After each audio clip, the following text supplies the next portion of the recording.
Assalamualaikum, selamat petang. 16 bulan 5 2026. Alhamdulillah. Sebahagian kecil, lebih kurang setengah lagi. Tak ada lagi. Geng ni nampak tak makan daripada siang, nampak. Daripada awal pagi tadi. Dia ni duk kena kejar je ni. Sepanjang hari ni, kan, dia kena kejar. Tahu? Kalau betul-betul kau amanah pada diri kau, Fikar, Ana, kan, kau amanah pada aku, kan, bayi tu, dengan hak geruk lembu ni 500-600 ekor ni. Ya, macam mana Mi Taipi, macam mana Odeh, macam mana Zamri ni, boleh curi benda ni.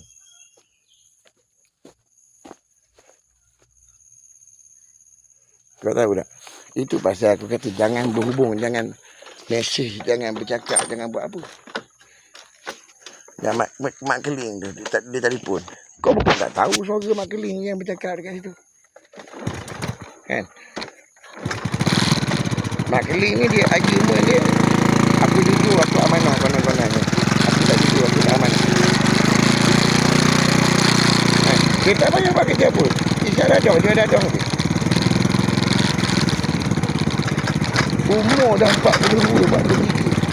Baru ada kerja dekat. Budak lori ni kan? Dia lori. Dia bawa pergi sana, dia bawa pergi sini.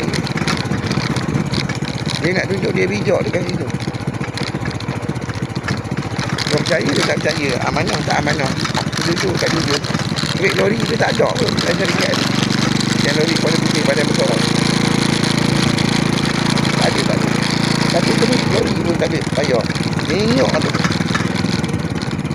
Yang kata 173,000 yang kat betul dagang kena rembat kepala aku. Kena katak pada muka. Kan? Lori tu.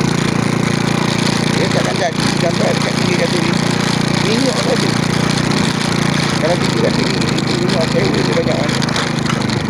Kan? Dia berpusing. Pasal tu, manipulasi satu. Manipulasi macam dengan budak sarang yang hanya atas nama kebenaran adik mana-mana. Kau jangan bohong sama. Kau jangan bohong. Kalau betul-betul kau itu kereta kau bawa kereta aku. Dua bunyi tu kereta aku. Tahu? Okey lah. Aku mana nak panjang-panjang.